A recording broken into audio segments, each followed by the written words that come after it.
there's no question. There'll be a lot of eyes on this game. It's a great matchup, and I'm confident that we'll respond the right way.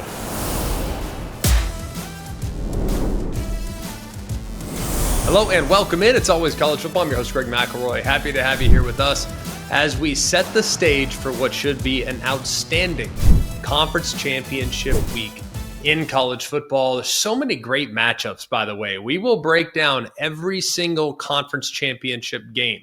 Probably the only show in the country that's as excited about the Conference USA Championship as they are about the Big Ten Championship. I'm excited about all of them. Why? Because I have 9 really meaningful college football games left in the, quote, regular season, because I include the conference championship titles as an extension of the regular season. When we get to the postseason with bowls and other games, we have just a few more games left of significant meaning, right? In the 12-team playoff, we have 11 games of significant meaning we are down to the final 20 games of massive significance.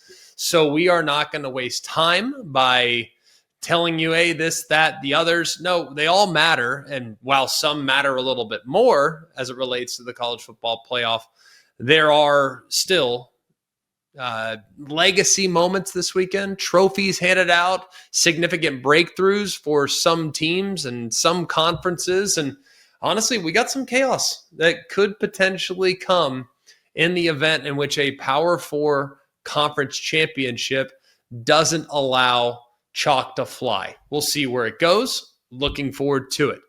We will kick things off on Friday. There's a handful of games on Friday. There's a handful of games on Saturday. So we will kick them all off. We'll start with the Mountain West Championship. Before we get to that, I want to kindly ask all of you to like, rate, and subscribe to the podcast wherever you get the podcast. If you could just go ahead and do that, so it doesn't cost you anything, it doesn't require anything for you. If anything, it actually helps you. You'll get our episodes as soon as they drop, as opposed to having to go maybe look for them. So subscribe to the podcast. And if you could, go ahead and subscribe to the ESPN College Football YouTube page. If you do those two things, we're in great shape. So let's kick things off on Friday night, where there is an outside chance, but an outside chance the winner of the Mountain West finds their way into the 12-team playoff. UNLV travels to the blue turf of Boise. This game's 8 o'clock Eastern time on Fox. Like I said, Friday night action. UNLV's 10-2. Boise's had a couple losses this year, but it's still going to be played on the Smurf turf, man. Very tough place to play. Boise State currently holds a pretty impressive home win streak, and that will be a challenge for UNLV to have to overcome. The environment here is pretty amazing. One of the best, I think, in all of college football.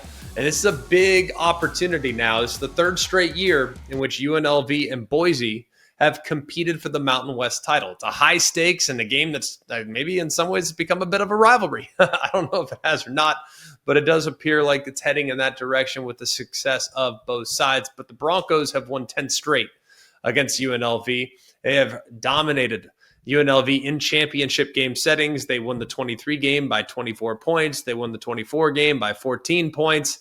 And then they played earlier in this season on October 18th, and Boise routed the UNLV Rebels. They were undefeated at the time, 56-31. That was a pretty big moment, and it kind of provides pretty clear blueprint for UNLV's defensive vulnerabilities and what Boise State might be able to be offensively.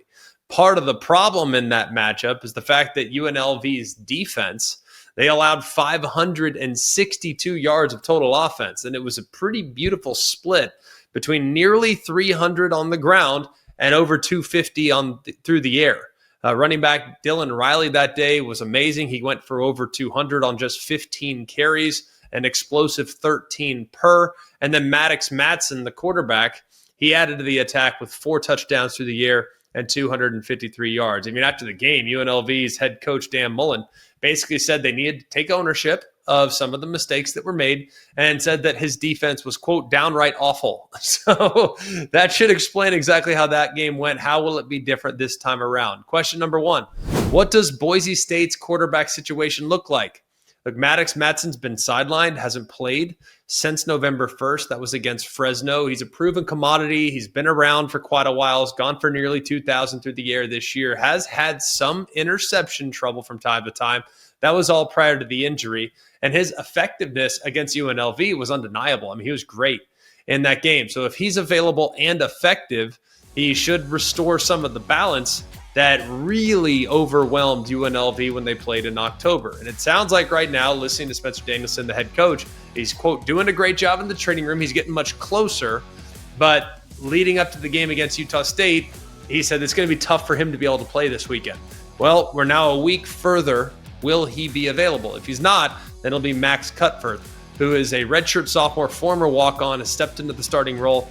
And his performance against Utah State, that comeback that secured the Boise State appearance in this game, was probably the best game of his career up to this point. He went for nearly 350, didn't turn the ball over. Big thing for him is prioritizing ball security. Execute and lean on that powerful rushing attack. And while the efficiency isn't necessarily going to be great, he can just be who he is and stay within the confines of the offense. Question 2, can UNLV stop the run? Well, we know Boise State's rushing offense is one of the best in the Mountain West. We know how good their running back is, Dylan Riley. Now, the Rebels' defense has noticeably struggled at times. I mean, kind of structural weakness. They're giving up over 175 yards a game on the ground. That's bottom half of the Mountain West. And they also have given up a bunch of touchdowns on the ground as well. And like I said earlier, Boise went for nearly 300 on the ground the last time these two teed it up. So for Boise State, the big thing is to maintain offensive balance, lean heavy on the run, regardless of what the quarterback situation is going to be, and just feed Dylan Riley as much as they possibly can. And that should hopefully wear down UNLV's defense. Question 3, will Boise have success on third down? If you look at UNLV's defensive metrics, it's kind of a strange contradiction statistically. They are right now allowing over 28 points a game. That's around 100th nationally, which is not what you want. However, on third down, they're quite good. They're in the top 8 in allowing just under 29%. So on third down, they're very good, but on first and second down, clearly not the case. Question 4, how well will UNLV run the football? Now, to help out their struggling defense and to neutralize a hostile crowd, UNLV has probably got to commit to controlling the clock through their own rushing attack, and they average over 200 yards a game on the ground. Jaden Thomas, who rushed for 100-plus and 4 touchdowns in their recent win over Nevada, he's a pivotal offensive asset. And Thomas finished this year just under 1,000 yards and could get over that plateau in this matchup. But we know that Dan Mullen, his offense, they're much better when they really feature the run game and lean on the run game, because successful drives running the football to score points, that leads to UNLV being very good in the red zone, and it leads to them controlling the clock. They average over 31 minutes of time of possession. That's important in this game to kind of keep that defense off the field. Question 5, will turnovers determine the outcome? Well, the most powerful advantage for the Rebels is their turnover margin.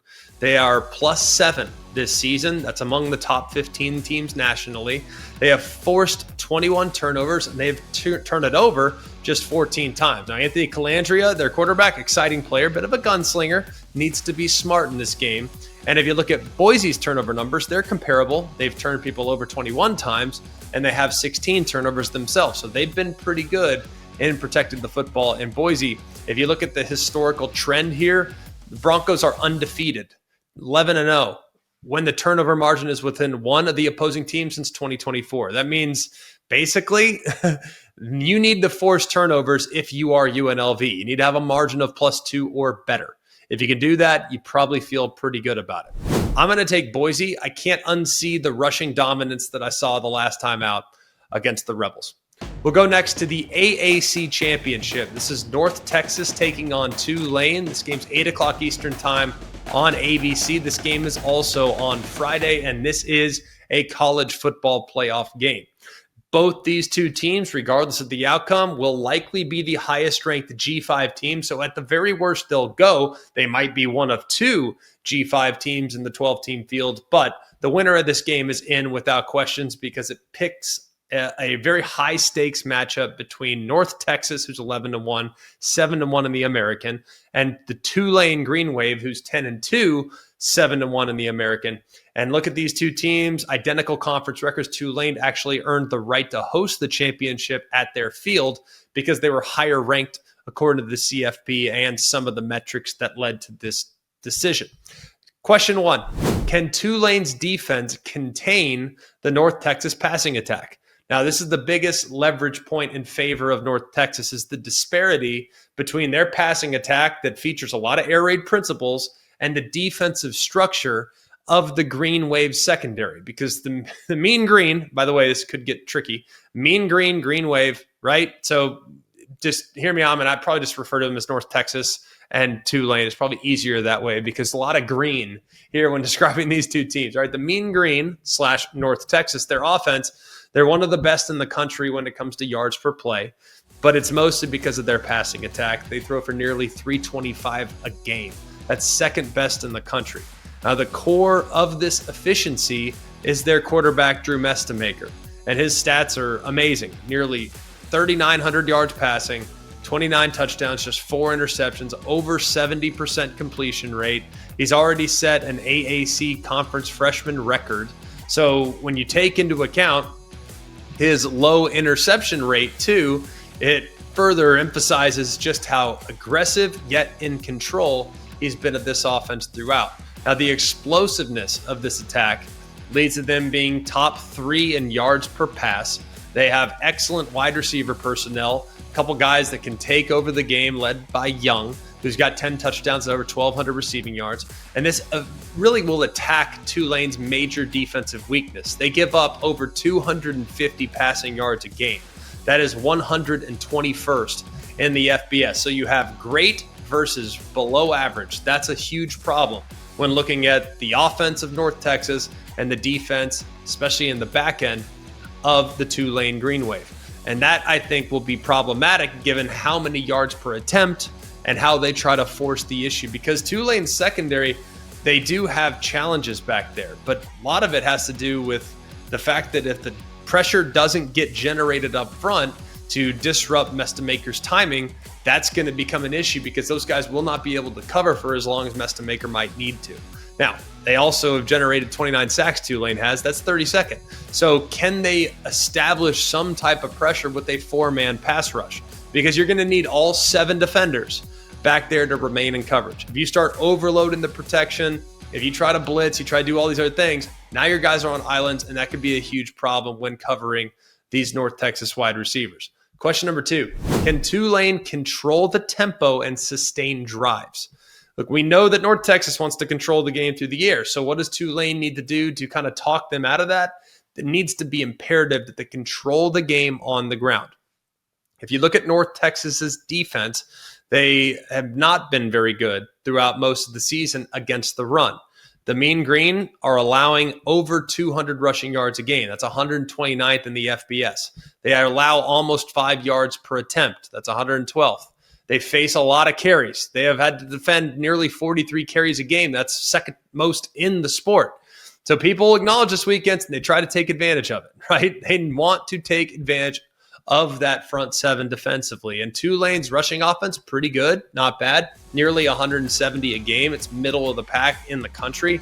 But the problem is that they rely very heavily on their dual threat quarterback, Jake Retzlaff, who is actually the team's leading rusher right now with 561 rushing yards, and he has 14 touchdowns as well. Now, he's a good runner. He's really solid. He's not Lamar Jackson, but he's a very solid runner. So it will be interesting to see how North Texas's linebackers and their safeties, how they honor the quarterback. How often are their eyes in the backfield? And will running lanes be open as a result of the attention that they'll pay to the starting quarterback of the Green Wave? So it's going to be also very important because we know how high-powered North Texas's offense is. Tulane's got to slow the game down. They got to control time of possession. North Texas holds the ball for just over 28 minutes of the game. That's 112th. Tulane's not great. They're over 30 minutes, but it's still, their rank is in the 50s or so. So the goal for Tulane, I think, is to average more than 33 minutes of possession. If they can get to 35, that's great. that will limit the amount of North Texas drives that they'll have to defend, and therefore limit an offense that's averaging nearly 50 points a game. So sustaining drives will be massive, and shrinking the game, taking the air out of the football, also very important for Tulane. Question number 3, which team will fare better in the red zone? Now, the game's total right now is at 67.5. That is a massive number, by the way. And we don't often go to Vegas to make assessments on how we think the game is going to go, but that's an outlier number. You see a total in the high 60s, yeah, my antenna's up there, which means if you are settling for field goals in this game, you're in trouble. You're dead, frankly. The field goal might as well be the equivalent of a turnover on downs in a game like this, where 7s are going to win, not 3s. And North Texas right now has a staggering advantage in the red zone. They score on over 94% of their drives. That's top 4. They score touchdowns on over 80% of their red zone drives. That's second. So they've been excellent. You would think for a group that throws it as much as they do, when the field condenses, they would become human in the red zone. That's not the case. They actually get better. And Tulane, they're allowing 63% touchdowns, which is 84th. So you would think North Texas would have a pretty considerable advantage when they get in the red zone when it comes to scoring touchdowns and not settling for field goals. Now, that execution on the other side can also be somewhat comparable, because Tulane, they score on about 56% of the time. That's 101st. That's not very good. So that's touchdowns. So there's a massive advantage right now in favor of North Texas, which is why I'm leading to North Texas in this game. I like Tulane a lot. I love their coaching staff. I think they can create a little bit of pressure on North Texas, but I think the passing attack is too overwhelming, and the red zone efficiency, that's what leads me towards picking the Mean Green. Next up is the Big 12 Championship. It's the BYU Cougars and the Texas Tech Red Raiders. This game is 12 o'clock Eastern time on ABC. Both Texas Tech and BYU enter into this game at 11-1. Both are 8-1 in the Big 12. That's why they're here. They have played each other already this year. That was when the Red Raiders took down the Cougars in Lubbock on November 8th. That final was 29-7. Now, the Red Raiders, they've really established themselves as the most balanced team in the conference. They are leading the Big 12 in all the major statistical categories, including total offense, total defense, scoring offense, scoring defense. Across the board, there's very few weaknesses when watching the Red Raiders, but you have to always take into account the physicality that BYU will play with, the identity that they refuse to deviate from, and the fact that they would love to get into a rock fight. If this game becomes a rock fight, that makes things even more comfortable for BYU, which is always a possibility when teams are this good on both sides of the ball on defense. Question number 1, will BYU be able to establish the run this time around? Now, this is the biggest factor that will determine the outcome of this game, is whether or not BYU's offensive coordinator, Aaron Roderick, who's awesome, by the way. He's done such a great job this year and deserves immense credit for how he's handled a young quarterback, how they have continued to stay the course with their offensive identity. Aaron Roderick should be on the short list for the Broyles Award that goes annually to the nation's best assistant coach. I think he's definitely going to be in consideration. If he's not, it's a travesty. We'll see what happens there. But the last time out, it didn't go very well against Texas Tech. They couldn't manufacture a lot on the ground. And this is an offense that relies heavily on establishing the run, controlling the line of scrimmage. They're a top 25 team this year in college football, running the football. But when you look back at the game last time out, BYU had just 67 total rushing yards. And that failure in the trenches really derailed what BYU was trying to attack Texas Tech with, and it forced them out of their identity as a really balanced attack. So the personnel matchup heavily favors Texas Tech, whose defense is number 1 in college football against the run. They're exceptionally good at linebacker. Jacob Rodriguez is one of the best players regardless of position in the sport. He was highly disruptive in the first game, had an interception, forced a fumble. He was all over the field. But he's also complemented by Ben Roberts, too, who contributes as a big run stopper, a guy that can play in the opponent's backfield as well. So for BYU to succeed, they need to make sure that LJ Martin has plenty of room. It's a young man that was actually originally committed to Texas Tech, before ultimately flipping and going to BYU. But he has surpassed over 2,000 career rush yards. He's led the Cougars in rushing each of the last 2 years. But in that first game, he had just 10 carries for 35 yards, but he was far less than 100%. He was a little banged up going into that matchup. So hopefully he's better. Hopefully the rushing attack will be benefited by him being closer to full strength in this matchup. Question number 2. Will BYU's offense take the reins off and start aggressively? Now, Aaron Roderick, he understands that a conservative approach that they tried to utilize last time, hey, let's not put too much on the freshman quarterback, it didn't work. And it cannot be repeated when they go and tee it up again. They're probably going to have to open the playbook a little bit. They're going to have to spread the defense horizontally a little bit. They're going to have to be a little bit more aggressive when pushing the ball down the field. Because I think if the Cougars want to try to win in a conventional way by just run, pass, I think that's going to be challenging for them in a matchup like this. They have to find ways to win through the intermediate passing attack. They have to find ways to utilize misdirection. They have to hit some deep passing plays.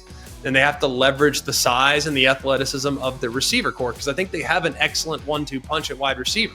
But Parker Kingston has 4 games that over 100 yards this year. He's got 800 yards on the season. You got Chase Roberts, who's got 17 career total touchdowns. I mean, this is a guy, these 2 guys can both get behind the defense. So I think the objective is to at least put some fear in those Texas Tech safeties, to put some fear into the secondary of Texas Tech so they're kind of forced to drop back in coverage. And maybe on downs where you're expecting to run the football, maybe you throw it in a scenario like this. So those pass rushers too are caught off guard just a little bit. So if they can commit to thinning the box and create some seams for LJ Martin and create some seams for Bachmeier in the run game, but it starts by throwing the football, then maybe things might actually soften up for them a little bit. So we'll see exactly how that works, because I think Bear Bachmeier's done a really good job. I mean, he's made good decisions with the football. He's been very efficient at times, been a lot of low risk. They've really protected him. I think they've handled him really well in this game. But you're going against one of the best defenses in the country, and it's going to force the issue if you put and kind of take the fight to them. So that conservative, run-dependent approach, it didn't work last time. They're going to have to adjust now. And will they? And can they? I think they can. It'll be interesting to see exactly what they attack Texas Tech with and how much that aggressiveness ramps up to put the pressure on Texas Tech's secondary that has not always been tested at times throughout the season because of how good their pass rush is. Question 3, will Texas Tech hold up better in protection this time around? Look, Baron Morton's awesome, right? He's had a great career, has had a really nice season, and he has shown a lot of toughness this year. He's had to play through injuries. He's had neck injury, head injury, knee injury, leg injury. I mean, he's had to deal with a lot, and yet he just keeps on fighting, keeps on going. And his presence is of the highest levels of importance, because when you look at Texas Tech, they're undefeated when he starts. When he's in the game, they're in really good shape. The one loss they had this year is when he was not available. And although against BYU, there were some moments where he looked like he was kind of laboring just a little bit, partly because of the pass rush that BYU was able to generate. This defensive line, these linebackers, they're aggressive, they're heavy, and they can get home. You look at Jack Kelly, you look at Isaiah Glasker. These guys achieved 4 sacks in the first matchup against Baron Morton and this Texas Tech offense.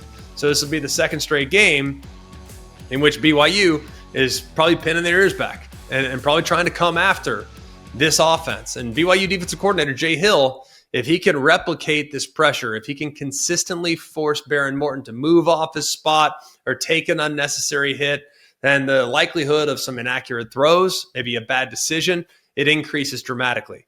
So how much will they try to attack them with? Question 4, what will Jay Hill take away first? Jay Hill is the BYU defensive coordinator. Now, one would assume when you're playing against Texas Tech, you want to stop the big passing play. Like, you don't want to allow them to just nickel and dime you all the way down the field. You don't want to get killed by the guillotine on a big play over your head. But what's complicated things with Texas Tech is the emergence of a bit of a commitment to the run game now.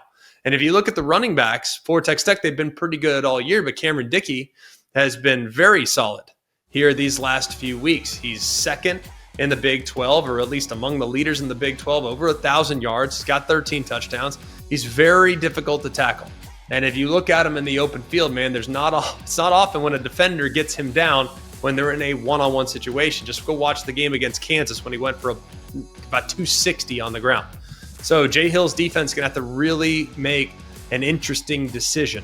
Do you want to allocate your resources to stopping the run, or do you want to play bend, don't break? I kind of anticipate bend, don't break. That's what they did last time, and they had some success with it. And given the fact that Texas Tech averages over 40 points a game, they're great running it and throwing it. I think minimizing the damage of a big play downfield is probably going to be his number one point that he is emphasizing to his defense. And if you look at BYU's pass defense, they're 40s or so. Their rush defense, in the 20s. So they're pretty good in both. But I think the optimal defensive strategy is not giving up the big play.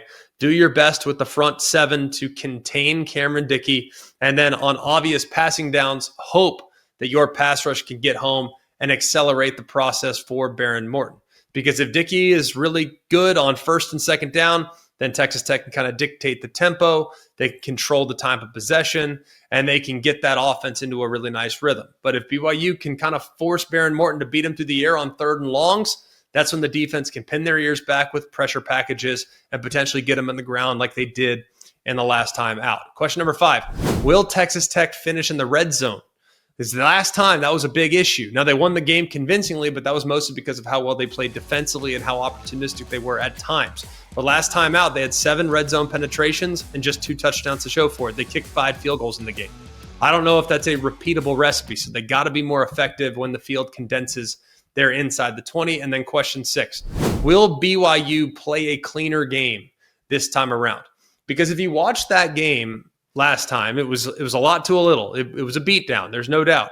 29-7, but Kalani Sitake even went out of his way to acknowledge some of the mistakes, some of the damage that was caused by self-inflicted wounds, a couple of passes, a muff punt that probably cost them, at least by their assessment, around 13 points. Talking about a couple turnovers, you shank a punt, you muff a punt after Texas Tech gets forced to a 3-and-out there in the first quarter. And the Red Raiders, actually, on that drive, they went backwards, still kicked a field goal. They missed a field goal in the game from 50-plus yards. So the special teams unit must be flawless in this game, especially when managing field position, because if the Cougars are conceding yardage and points because of bad operation and special teams mistakes, that kind of takes away how good their defense might be able to play and match up with the Red Raiders. I will take the Red Raiders in this game, and I do think they cover. They're a brick wall up front defensively, and I'm not sure BYU is going to be able to punch through it. The SEC Championship, the Georgia Bulldogs take on the Alabama Crimson Tide. This will be 4 o'clock Eastern time on ABC.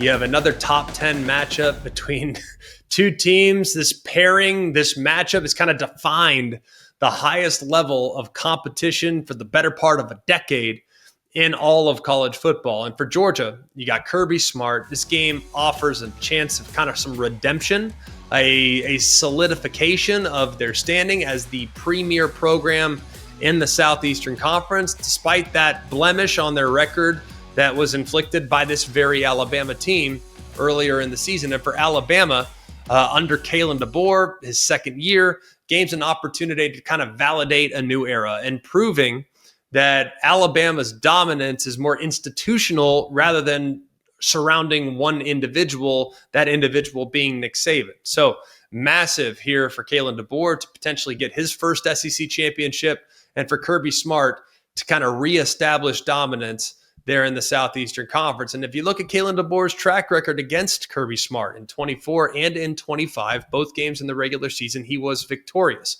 More impressively, Kalen DeBoer is undefeated against the trio of Kirby Smart, Dan Lanning, and Steve Sarkisian. He's played those 3 coaches, 3 of the best coaches in the country, a combined 7 times. He is 7-0. This will be his 8th opportunity to take on one of the top coaches in the country. And the narrative arc of the 2025 season for both programs has really been about resilience. If you look at both sides, man, we'll start with Georgia. That yes, they lost at home to Alabama earlier in the season. And that loss snapped a historically impressive 33-game home win streak. But since that loss, they have kind of restructured what they are, reaffirmed their identity, and they've just gotten going. And they've had some dominant performances. For example, one against Texas, very dominant performance. They beat a really good Ole Miss team. They get a win over a gritty rival in Georgia Tech. So their path has been kind of about improvements on defense, being efficient on offense.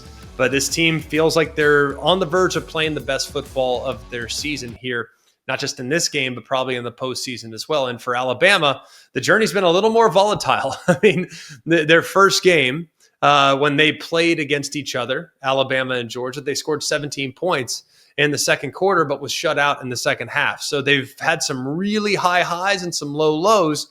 You've seen some high ceiling offensive explosiveness. You've seen some puzzling inconsistencies.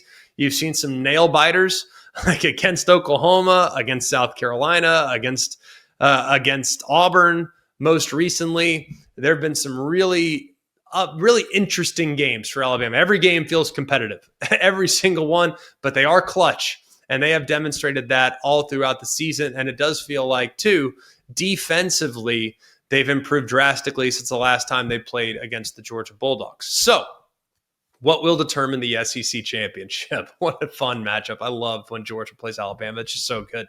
Question number 1, can Georgia establish the run? Now, if you look at Georgia, they're a run-first outfit, and they've had some great moments down the stretch. The last 5, 6, 7 games, they've really run the ball with a little more consistency than we saw early on in the season. They're still ranked in the 20s, averaging nearly 200 a game on the ground. Nate Frazier has been electric at times, but he's got support. They have depth at that position. A handful of guys will contribute. And the ground game's pretty diverse. It's super physical. They can go outside. They can go inside. They can go right up the middle. They can go with zones. They can go man schemes. They can do a lot in their run game. And their offensive success with this ground game, though, did suffer a bit of a setback with the injury to their center, Drew Bobo, who, by all accounts, has been probably the most consistent piece of that offensive line all season long. It sounds like a foot injury. It's looking like he's going to be out for at least the SEC championship game. And when he went out against Georgia Tech, the Bulldogs were cruising. I mean, they were rolling in the run game. Nate Frazier was off to a really hot start. The first half was very impressive. And then Bobo got hurt there in the second quarter, and the offense kind of lost a bit of an edge. They struggled to consistently move the ball. They didn't have great protection. There was some miscommunication. So I think when you look at his absence, now you'll have a week to get whoever the replacement is prepared, but his absence is probably a little bit more significant than I think other absences might be. He's a leader, he's the head communicator, and there could be a bit of a vacuum in communication if for whatever reason he's not available. And this is a group that ran the ball pretty well against Alabama the last time out. They went for nearly 7 yards a carry. So the responsibility of identifying fronts, setting protections, making calls in an environment now goes to a relatively inexperienced replacement. So whether it's Malachi Tolliver or Cortez Smith, it's going to be a young player, might even be a freshman. So you could, in theory, have 3 freshmen starting along the offensive line for Georgia at center, right guard, and right tackle. So that's challenging. Talented, crazy talented, ridiculous upside, ridiculous ceiling, but communication of the utmost importance when playing against Alabama, because this rush defense for Bama has gotten better. They're ranked 36th, but it doesn't really tell the whole story. They're giving up just over 120 yards a game. That number was significantly higher earlier in the year, and they've just gotten better and better and better.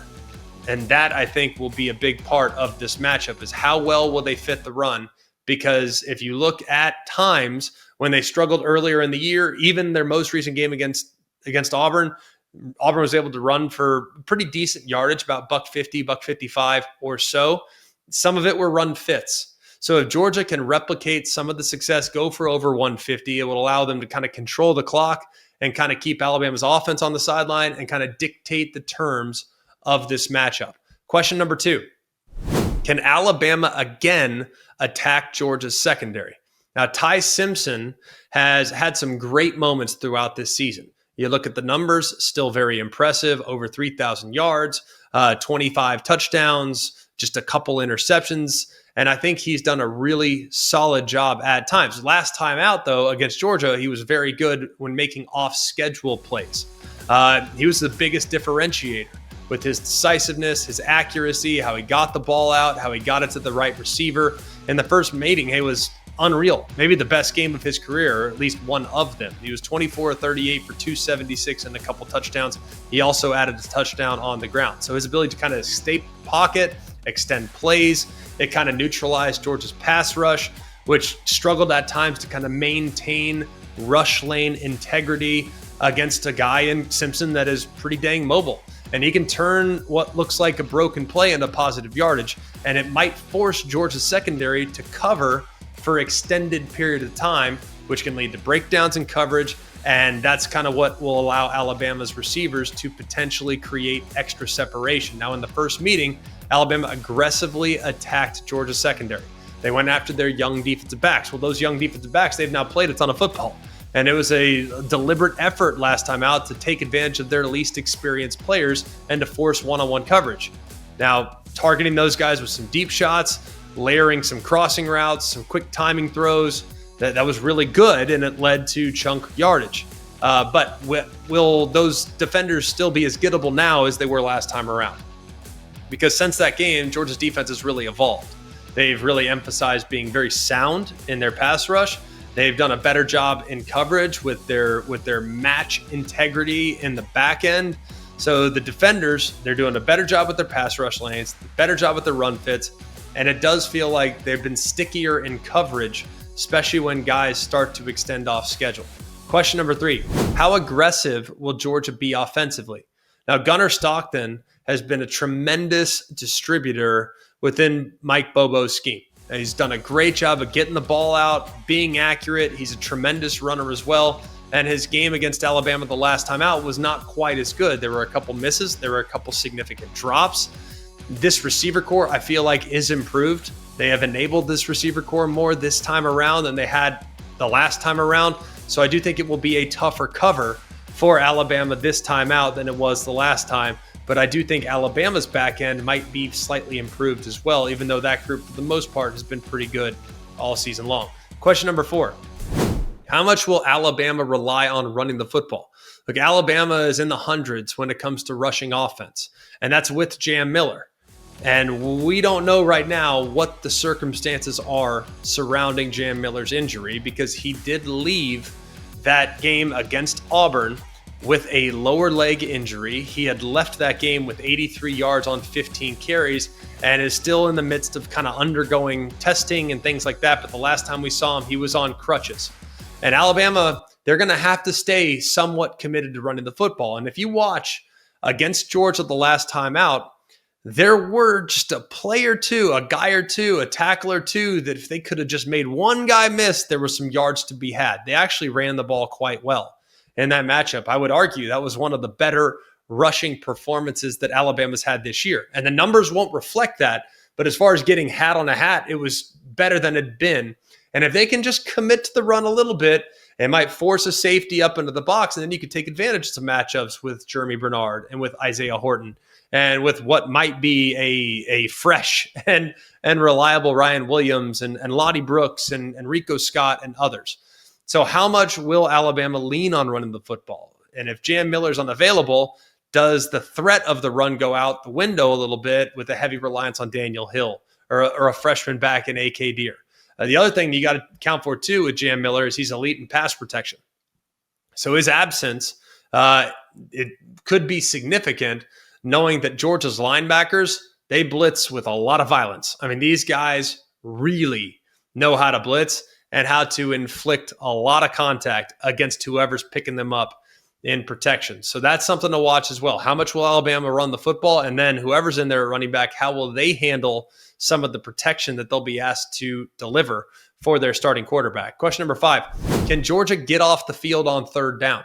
Now, one of the biggest statistics from the first game was how Alabama performed on the money down. Alabama in that game was 13 of 19 on third downs. That's 68% conversion. So to put that into perspective, the national average for third down conversion is around 40%. and Georgia's defense typically allows less than 30%. So for Alabama to easily double up what Georgia traditionally does was massive. They were able to extend drives, and it was demoralizing, I think, for that Georgia defense to constantly be giving up that third down conversion completion to whoever the targeted receiver would be. Question number 6. Alabama's defense always seems to make a play. Will they in this game? Look, Alabama is a very opportunistic team. They are 19th in the country with a turnover margin of +8. It's a defense that thrives on chaos. They force fumbles, they jump routes. In the first meeting, they forced a key turnover that kind of swung momentum. They had a critical 4th down stop inside the 10-yard line.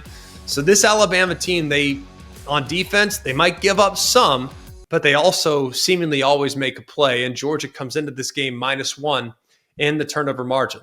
I read what everyone's saying about this game, and this game feels very similar to the last time out. Do I think Georgia's improved? Yes. Do I think Alabama has in some ways become a little bit more inconsistent? Yes. But also at the same time, what was your perception of Alabama going into the Georgia game last time? Did you think Bama was going to get rolled? I think a lot of you did. They didn't. Alabama matches up very well with Georgia. They've been built over the course of the last 4 or 5 years to take advantage of what Georgia presents them. So I think everyone's on Georgia again this time. They were last time too. I still think Alabama's desperation and opportunistic defense gives them the edge in this game. I think they bring home the SEC championship for Kalen DeBoer. The Big Ten championship game, number 1 versus number 2. The Indiana Hoosiers take on the Ohio State Buckeyes. This game's 8 o'clock Eastern time on Fox. It will be contested under the lights of Lucas Oil Stadium there in Indianapolis. For the first time in the Big Ten's storied history, the championship game features a matchup of 2 undefeated Titans. The Ohio State Buckeyes 12-0, the Indiana Hoosiers 12-0. And we know what Ohio State is, man. They rely on a suffocating defense, a surgically efficient passing attack, a balanced offense. And Ryan Day, I think this has been his best coaching performance to date. He's been masterful throughout this season. You got to navigate the departure of both coordinators. You got to replace a veteran quarterback with a redshirt freshman, and yet the team looks more dominant now than they ever have. And on the other side, it's Indiana, who many wondered how much of a step back would it be. Now that all those players, you caught everyone by surprise, the schedule was more manageable last year. Well, now things have changed quite a bit. They're no longer a Cinderella. I mean, you can remove that. They have crushed that with a sledgehammer. Now they're an aggressive group on defense. They thrive on creating havoc. They have a high-scoring offense, and they have a brilliant quarterback in Fernando Mendoza. And to think Indiana is a program that has not won an outright conference championship since 1945, and they have not defeated Ohio State since 1988. But still, this team under Curt Cignetti, they're a juggernaut. And in his second season, they have instilled a culture of confidence, of brash confidence, frankly. It's kind of a swagger. At one point, I think maybe you dismissed it as kind of bluster. Well, it's been validated. I mean, Curt Cignetti's won 23 games to start his tenure. That's the second most wins by a coach in their first 2 seasons of Big Ten history. That's trailing only Urban Meyer. So when you're on a list with Urban Meyer, you're clearly doing something right. And historically, it's been a bit of a David versus Goliath affair. Like Ohio State, they lead the all-time series 81-12-5. They've won 30 in a row. But this is no longer a mismatch on talent. This is a collision of equals. And the narrative that Ohio State will just simply out-athlete Indiana is a bit outdated and I think a bit dangerous for anyone that's using historical precedents to determine which direction you're going to go. And I think, too, people will look at the schedules. Well, they think that Ohio State's played a tougher schedule. Believe it or not, Indiana's strength of schedule is just slightly higher than Ohio State. They have common opponents. Like Ohio State beat Purdue 34-10. Indiana beat them 56-3. Both beat Illinois. Well, Ohio State beat them convincingly. Well, Indiana drummed them. Both beat UCLA comfortably. So there are some signature wins for Ohio State, like Texas, like Michigan. Indiana went on the road and beat Oregon. So both teams are battle tested. I don't think either team you could point to, well, they hadn't played anybody. That's not the case. Because if you look at the resumes, you look at the numbers, these two teams belong in this spot and they match up better than you might realize. Question number 1. Can Indiana disrupt the surgical efficiency of Julian Sand? Now, Julian Sand has been nothing short of remarkable this year. You're stepping into the shoes of a high-profile gig, probably one of the highest-profile gigs in the sport.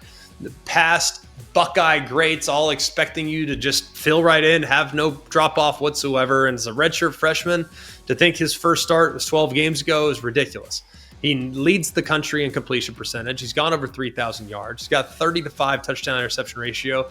And what's most impressive is how he attacks aggressive groups. I mean, he knows where to go with the football, and his ability to process, his ability to play in rhythm, to execute with great timing. He's a point guard out there. I mean, he's a great distributor to a ridiculous group of playmakers on the outside. And when the pocket is clean, he's untouchable.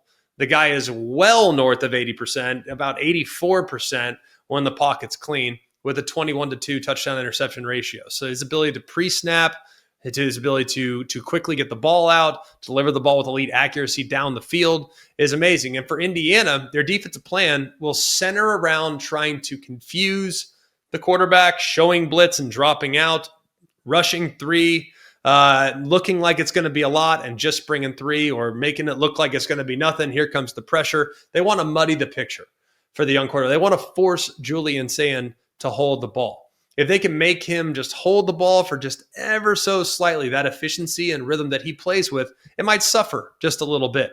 Question number 2, will Indiana be able to hold up along the offensive line? Now, Indiana's offensive line has been one of the best in the country all season long. The most alarming variable, though, is that going into this game, last time out, they played against a really quality defensive line that was Penn State. They did so, by the way, without their starting left guard, Drew Evans, who was out for a couple of games. There was potential buzz about his return against Purdue, but he was held out. And in his place was Ademola Ajani, who has been fine, but he did give up 5 pressures against Penn State. And this will be probably the most talented group he's faced by a decent margin. So it is of the utmost importance for the Indiana Hoosiers to get Drew Evans back and to hopefully have him thrust in there as their starting left guard.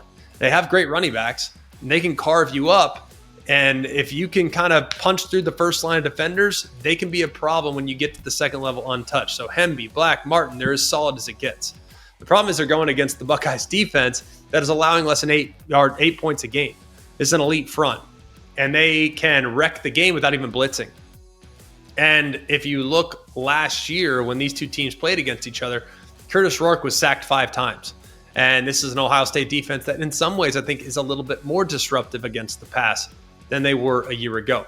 Question number 3, will Indiana's attacking front be able to win against Ohio State's offensive line? Now, Ohio State's offensive line has really developed throughout the course of the last 17, 18 games into a position of strength. And their performance against Michigan last week was outstanding. Their offensive line were just knocking guys over time and time and time again. I mean, Ryan Day went out and said that unit's physicality was about as good as he's seen. And that level of dominance against a quality front in Michigan shows you that Ohio State has kind of found their identity. I mean, they are not just this drop back, throw it all over the yard passing team. Like, they can move people, and they will. And they will face an Indiana defensive front that Curt Cignetti and Brian Haynes, their defensive coordinator, have kind of described as an attacking group. Their philosophy is that they penetrate. They don't read and react and kind of slow play it and try to cover everything. They shoot their gun. I mean, they just go. And they want to create negative plays. They want to force offenses into 3rd and long situations. And that's when you get guys into a position where they can really get home an obvious pass. Indiana's number 1 in the FBS and stopping runs at or behind the line of scrimmage. So 37% of the carries against the Hoosiers get stopped either for no yards or negative yards. That's a ridiculously high number. And like I said, it is number 1. They have 34 sacks. That's 15th. Ohio State has yielded just 6. So it's the second fewest sacks given up going against a top 15 sack unit on the defensive side. So this is strength versus strength. And you know Ohio State's going to try to run the ball. They have a great committee of backs. It's Bo Jackson primarily, but you also have the short yardage hammer that is C.J. Donaldson to kind of slow down that pass rush. You have, I think they complement each other well, by the way. So Donaldson's kind of a bruising specialist, got 10 touchdowns this year, excellent in short yardage, excellent in goal line situations. So if Ohio State can kind of run the ball early, it'll neutralize Indiana's aggressiveness and will force those linebackers to kind of hesitate just ever so slightly when they get presented with a play action fake. And that opens up the middle for Julian Sand, and it opens up downfield shots to a ridiculous group of wide receivers. But if Indiana can stuff the run early, they can pin their ears back and unleash some of those exotic blitz packages that they have long hung their hat on. Question number 4, how will Indiana decide to handle the Ohio State wide receivers? Now, no breakdown of the Buckeyes is complete without talking about how incredible their wideouts are. Jeremiah Smith is just a physical marvel. And while there was a little concern about a lower body issue heading into the Michigan game, he played, scored that 35-yard touchdown, shows he's healthy and hasn't really lost a step, even though maybe he's not at 100%, who cares? Him at 90%, 95% is still better than almost anybody in college football. So he's kind of the get out of jail free card at all times. If everyone's covered, hey, I'll just throw it towards Jeremiah. He'll go up and make a play. And he's going to be open. He's going to be open a lot if he is in single coverage. So I can't imagine they single cover Jeremiah Smith in this matchup. But if you double him, guess who does have single coverage on the other side? That's Carnell Tate. And Tate complements Smith in a beautiful way. Great speed, outstanding route running, very reliable against Michigan after being out for a few weeks. He went for 80-plus yards. He's finally healthy. He looked great. So Indiana's defensive answer, they have a very confident secondary, led by a guy in D'Angelo Pons, who is only 5'9", but he doesn't play that way. I mean, he's an all-American caliber player. He loves to be out there on the perimeter, but in this scenario, he's going to be out there on the perimeter and giving up at least 6 inches in height and length to the receiver that he might be covering. That's a problem. They also have Devin Boykin in the slot. For the most part, he's 5'10", so they don't have outrageous length on the perimeter. They do have Jamari Sharp, who's 6'1", but that length or lack thereof at corner is something that I'd be paying very close attention to. And we know the Hoosiers, they want to play an aggressive style of coverage. They want to support their front when they're bringing pressure. However, leaving these corners on an island against Jeremiah Smith, that's a dangerous proposition. So they're going to need to mix coverages. They're going to need to use safety help. And they're going to have to trust Pons to be able to lock down one side at least half the time or so. Question number 5, can Fernando Mendoza and these wide receivers take over the game against an elite secondary? Now, Fernando Mendoza has been amazing this year as well. A 70+% completion, over 3,000 yards, a couple more touchdowns than saying even with 32. And under pressure, he's been very good. He is the antithesis of a, quote, system guy. He plays smart. He plays fast. He can thread the needle down the field on intermediate and deep balls. He knows how to negotiate defenders. So while he operates very efficiently within the scheme, he can do a great job of creating positive plays when it looks like the defense has won. He thrives when the pocket collapses. He thrives when there's an unblocked guy and he gets to buy a little time. So he doesn't look to just survive when a play breaks down. He looks to capitalize on one of the matchups he can find downfield because he's got a great supporting cast and he's got 8 touchdown passes this year under pressure. So it just goes to show you, he's got great poise, he's got great vision, and he keeps his eyes downfield when he's on the move. And he can find Omar Cooper, who's proven to be an outstanding vertical threat, can take the top off the defense at any time. And he has really become the go-to guy in the absence of Elijah Surratt, who has been sidelined for a little bit, and Cooper has been the beneficiary. He's got over 800 yards, got a touchdown in 4 straight games. Now, Elijah Surratt is back now. He played 37 snaps last week after missing the Wisconsin and the Penn State game. So he's going to be in the mix as well, but they have a handful of wide receivers that can beat you. They also have quality tight end, and their running backs are pretty good in the pass game as well. They're going against a secondary that has some stars. Now, Jermaine Matthews, Davis Igbinosun, Caleb Downs. This is the number 1 pass defense in the country. They give up just over 120 yards a game. They suffocate the opposition. So a big key for Indiana will be utilizing motion and manipulating the defense with their formations to get their playmakers in space and to create some type of confusion for Caleb Downs, who's just a heat-seeking missile in the open field and always seems to find the ball. Question number 6, will this game come down to a mistake or a special teams play? Because last year it did. Recall, that last year in a game that the final score did not look competitive, it was there for a little bit. Indiana punter James Evans fumbled a snap and was buried at his own 7-yard line, and the Buckeyes take over, and they quickly turned that into a 4-yard touchdown run that gave them a 14-7 lead. Then early in the second half, Caleb Downs fielded an Evans punt at the Ohio State 21-yard line, raced down the right sideline, cut back to the middle, outran the coverage for a punt return touchdown as well. Now it's 21-7. On the other side, Indiana has not been a team that has turned it over a lot this year. They're plus 17 in the turnover margin. So they've forced a remarkable 24 takeaways, and their defense thrives on forcing you to make mistakes. And Ohio State, they've only turned it over 8 times. It's the 4th fewest in the country. So you got the best in the country at turning people over and protecting the ball, and the 4th best in the country when it comes to taking care of the ball. So big mistake, special teams play like last year. Maybe that might tilt the deck in one direction or the other. Now, I think Indiana is far more capable this year to pull off the upset.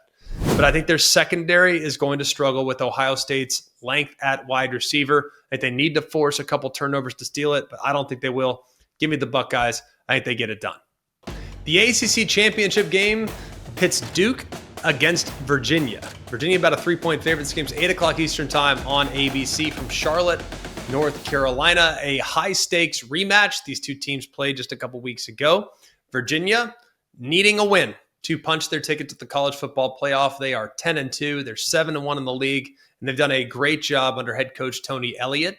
Duke secured their spot in the title game through a fairly complex tiebreaker scenario. They're just 7-5. They're 6-2 in the ACC, and there's a lot of speculation that even if Duke wins this game, the ACC champion would be left out of the college football playoff. Now, Virginia enters the contest having beaten Duke 34-17 just a couple weeks ago, and in that contest, Virginia's defense was overwhelming. They forced Duke into season lows in a bunch of offensive categories. Duke was limited to just 43 rushing yards, 213 passing yards, and just 17 total points, just 18 completions. So the Cavs dominated. I mean, the first half especially, they held the Blue Devils to just 50 yards of total offense and only 3 first downs in the first 30 minutes of this football game. They had just 0 points in the first quarter. So the magnitude of that significantly dominant performance could have an effect psychologically on Duke and their coaching staff and Manny Diaz, because he said himself after the game that they were thoroughly outclassed by Virginia. Can this outcome be a little bit different? Question number 1. Can Duke's offense find a little balance? They are 12th in the country when it comes to throwing the football. Darian Mensah and company, they do a great job. They got great wideouts. They have excellent offensive line when it comes to protection, and they can push the ball down the field.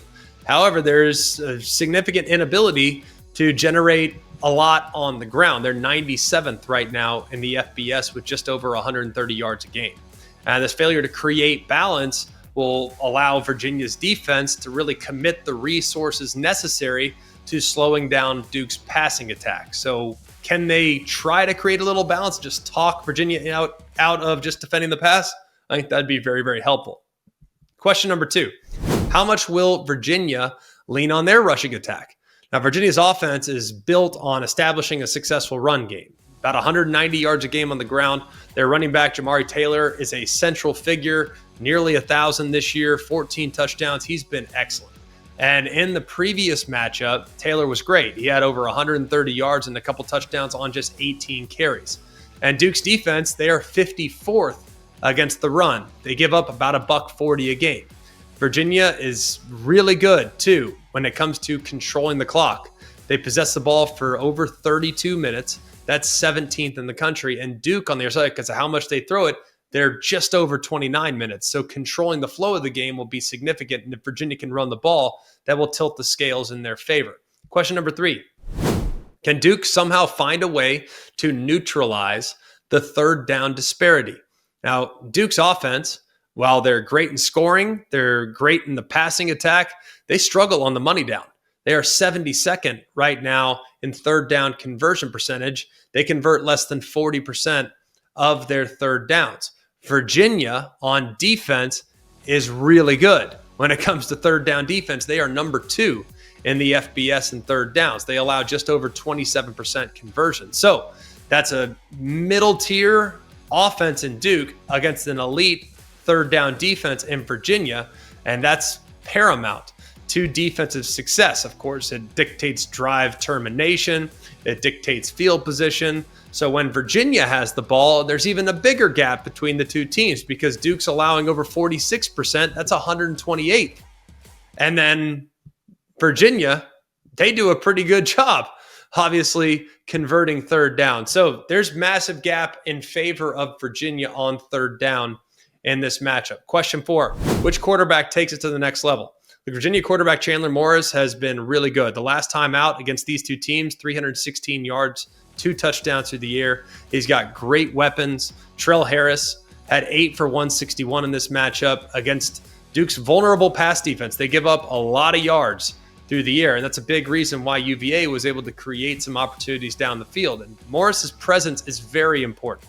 And he has missed a little time, but he says he's ready for this Duke contest. He is absolutely ready. Now, on the other side, Darian Mensah, the Duke quarterback's gone for nearly 3,500 yards. He's been excellent this year. He did struggle against the Cavs' pressures in their last outing, though, went for just over 200 when he's averaging well over 3 by himself. And a pivotal moment was when Virginia's defensive end sacked Mensah on a critical 4th down inside the red zone that halted a Duke scoring drive and showed kind of the pressure that might be felt against this Virginia defensive front. So for Duke's explosive passing attack to succeed, the offensive line's got to be better in protection. They got to provide Mensah with adequate time to connect on some of those deep routes. And if they can't neutralize Virginia's defensive front, which is going to be a real challenge, it's a really good defensive line, then that could be problematic and difficult for Mensah to try to create some advantages against this secondary. Question number 5, can Duke force some mistakes? Look, Duke is solid, +7 in the turnover margin. That's top 20. And they are really good at generating critical takeaways and, for the most part, protecting the ball, which is the primary reason why they've been able to get to this point. But in the game against Virginia the last time out, it was 34-17, and 7 of Duke's 17 points were actually generated on the defensive score. Now, Chandler Morris, he was excellent. Did throw 2 picks, though, in that last game. So Duke's strategy must center around creating pressure against Morris and forcing some high-risk throws. If they can do that and force him to gamble, maybe they convert those into takeaways, and that could lead to game-changing scores. I will not make a pick in this game, but I look forward to being there alongside Sean McDonough and Molly McGrath in Charlotte on Saturday night. The Conference USA Championship features Kennesaw State against Jack State. This game's 7 o'clock Eastern time on CBS Sports Network. It's Friday. This is a massive game. Absolutely love this game. It's going to be played there on the home field of Jack State in Jacksonville, Alabama. A rematch of a game that was played just a couple weeks ago. Jacksonville State won that game, but Kennesaw State's 9-3. Jacksonville State's 8-4. They finished tied atop the conference, but because of that tiebreaker, they have to head to the JMAC for this title fight. Question number 1, can Kennesaw State stop the run? This is the biggest factor of the game. Can anyone slow down Jacksonville State's tempo rushing attack? Because Jack State has a dynamic 1-2 punch when it comes to their quarterback and their running back in the run game. Jack State's running back Cam Cook has been a monster this year, nearly 1,600 yards on the ground. In their last meeting, Jack State really controlled things. But their quarterback, Caden Creel, he also has nearly 1,000 yards. So I think a big key for Kennesaw State and for head coach Jerry Mack, that defensive staff's going to have to find a way to set the edge. They got to contain Caden Creel. And if the Owls get caught looking in the backfield, Creel could pull that ball, take off, and effectively attack the perimeter. So they got to force Jack State into some 3rd and long passing situations where they are far less comfortable. Question 2, will Amari Odom be able to handle the blitz? Look, Kennesaw State kind of transitioned their offensive identity this year. And it's in part because of how good their quarterback's been. Amari Odom's been awesome, really good. The funny thing is, there have been very few teams that have blitzed Kennesaw State this year. They faced the lowest blitz rate per drop back in the country, and that won't be the case this weekend because Jack State's defense, coordinated by Brian Williams, they want to be aggressive. They want to create chaos. They forced some turnovers, and they intercepted Odom 3 times the last time they played against each other. Odom took some sacks and was affected by the pressure and the loss, so he needs to get the ball out quickly, find his wide receivers, particularly Ben Yard, who's their most dynamic weapon with over 1,000 all-purpose yards. But if Odom holds the ball too long, the Gamecocks' pass rush could stall some drives. Question 3, who will win the turnover margin? In rematches, the team that lost the first game often makes some adjustments, right? But turnovers are the ultimate equalizers. And in that November 15th game, Kennesaw State was able to move the ball well. I mean, they scored 26 points, but they turned it over 4 times. When you're -4 in the turnover margin, it's going to be very tough to win. So Kennesaw State, they got to play a cleaner brand of football. They can't have penalties. They can't make mistakes. To win the game on the road in a championship environment, they got to be probably +1, maybe +2 when it comes to the turnover margin. Question 4, who converts more red zone drives into touchdowns? Look, both teams move the ball, but they finish drives differently. Jack State, you would think a team that's as heavy in the run game as they are, they'd be great in the red zone, but they're 92nd in red zone touchdown efficiency. Kennesaw State needs to avoid settling for field goals. They're a little bit better. They're 80th, so it's not great. Neither team are very good on defense down there, and this game could easily get into the high-scoring range. This could be a 30-point game, 40-point game for both teams. So touchdowns are mandatory, and it's looking like it could be a shootout. Now, Jacksonville State has the psychological edge, having just won this matchup at home, but Kennesaw State has been the more consistent team overall this year. In their first full year in the FBS, to win 9 games is pretty dang remarkable. If they can contain Caden Creel in the pocket, I think they win. If Creel runs for 100-plus yards, I think Jacksonville State lifts the game. I think they will contain them. I'm taking Kennesaw State. I think they'll get the job done and win the championship. The Sun Belt Championship might have college football playoff implications when Troy faces off against James Madison. James Madison is a healthy 3-touchdown favorite. This game's 7 o'clock Eastern time on Friday. The Dukes right now 11-1, 8-0 in the Sun Belt, facing off against Troy. And we know that James Madison is a dominant power and control football program. They excel in the trenches. They have an elite defense. They stifle opponents. It's a well-rounded football team. Question 1, will James Madison overpower Troy by running the football? James Madison's offense is all about establishing physical control. It's an elite rushing attack. They're top 6 in the country, averaging 240 a game on the ground. Their running back, Wayne Knight, is the primary threat. He's over 1,000, averages over 6 per carry. And his performance, including a 48-yard fourth-quarter touchdown run against Washington State, kind of shows the unit's ability for sustained production, but they also can get some explosiveness going on the ground as well. And that success leads directly to time of possession, where James Madison ranks 2nd in the country in time of possession. They possess the ball for over 34 minutes of the game. That means the Duke's offense spends over almost 60% of the game on offense, which is pretty good when limiting the opponent's opportunities. Now, Troy's defense, they're pretty vulnerable against the run. They rank 96th. They give up 171 rushing yards a game. So you got the 6th ranked rushing offense against the 96th ranked rushing defense. That's not good when looking at this matchup. Question number 2, will Troy be able to manufacture something on the ground? Now, attempting to run the ball with consistency has been something that's been a bit of a challenge. Their rushing offense this year is gaining only 110 yards a game, and they have some good personnel. I mean, Meadows is solid. They have a solid rush defense that they're facing off against, too. It's a top 5 rush defense. So they're probably going to be in some 3rd and longs. That's going to be challenging. So will Troy have to completely abandon the run, or do they commit to it a little bit? Because James Madison, they're kind of impenetrable along that defensive front. They give up just 250 yards a game. They give up just 84 yards a game on the ground. So that's a huge problem for Troy in this matchup. Question 3, can Troy hold up in protection long enough to execute the passing attack? Troy ranks 135th in QB sack percentage. So that's a huge problem. And an elite defense like JMU's, they will relentlessly attack this vulnerability. So repeated sacks will kill drives. It will result in negative yardage. It'll kill you from a field position standpoint. And it does lead to the possibility of turnovers. So Troy's going to have to find a way to get the ball out because their quarterback, Tucker Gilcrease, he's been fine. He's elevated his performance recently. Ra Thomas, transfer from Georgia, has been really good. But the most critical is keeping that pass protection sound. And question 4, probably the biggest question of the game. Will James Madison hurt themselves? The one issue with James Madison is they haven't been very good from a penalty yardage standpoint. They average 70 penalty yards a game. Troy, by comparison, is about 15 yards better than them on a per game average. That's 70 yards a game is 130th in the FBS. So James Madison needs to be disciplined in this game because that can neutralize things a little bit. If James Madison can converting or committing 5, maybe 6 penalties.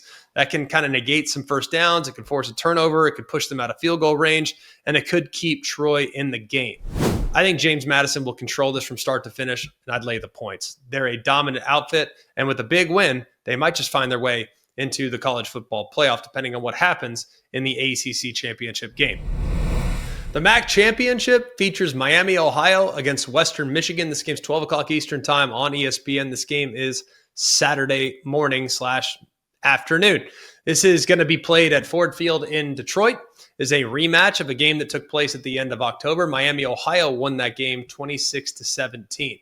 Now, the dynamics have shifted a little bit since then, especially surrounding the quarterback situation for the Red Hawks. Now, here are some of the biggest keys in this game. Question 1, what's the deal with Miami's quarterback situation? Now, the single biggest variable in this game is DeQuan Finn, who was a dynamic starter, led the comeback win against Western Michigan in October, and he has since left the team to focus on the NFL after an injury.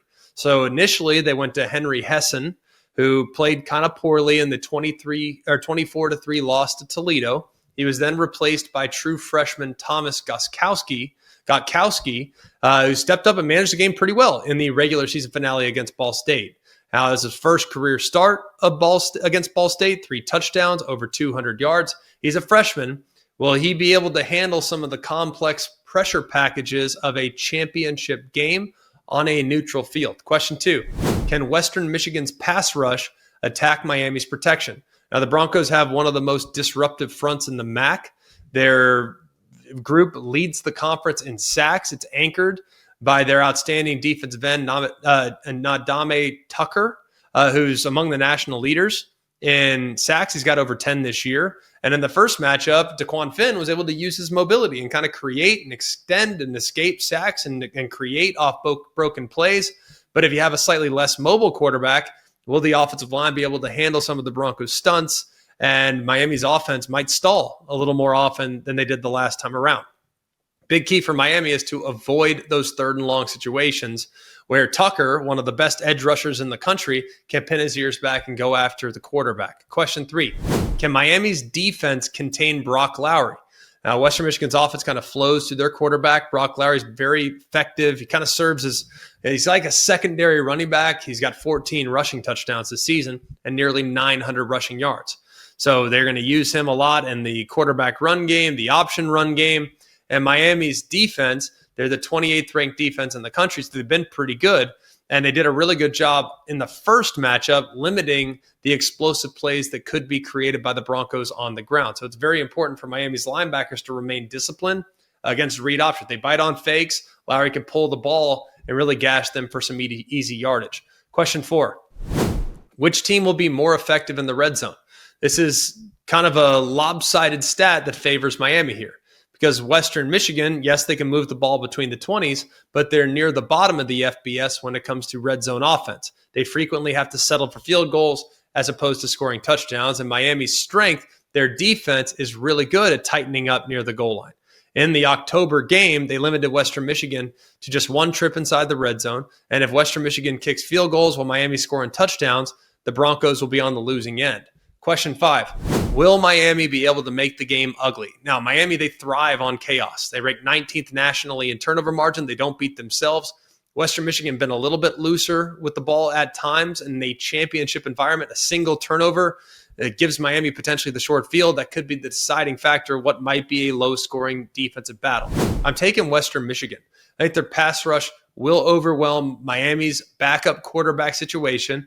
I think Brock Lowry and company can grind out enough clock to keep the game out of Miami's hands.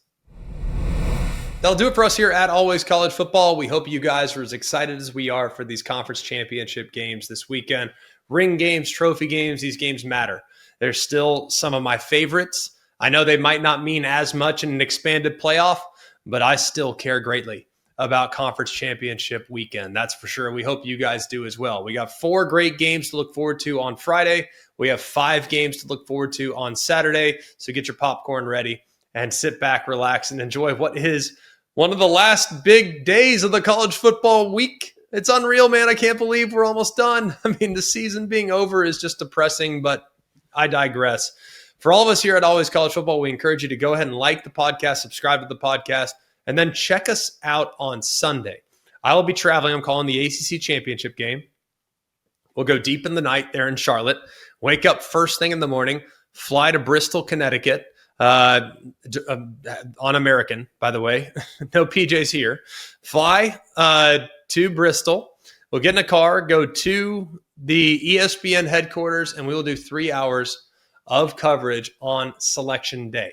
So if you're looking for our Sunday rapid fire reaction show, you will not get it this week, just telling you in advance, but you can check back with us a little later on Sunday evening for our takeaway show, talking about the games and also talking about the college football playoff field. So keep it locked in, and you can get that content by subscribing to the podcast or checking us out on the ESPN College Football YouTube page. So for all of us here at ACF, for Mark, Jake, Jack, the other Jack intern, Sam, I'm Greg. We hope you have an awesome day. And remember, it's always college football. Hey guys, it's Greg McElroy. Thanks for watching Always College Football. Make sure you like,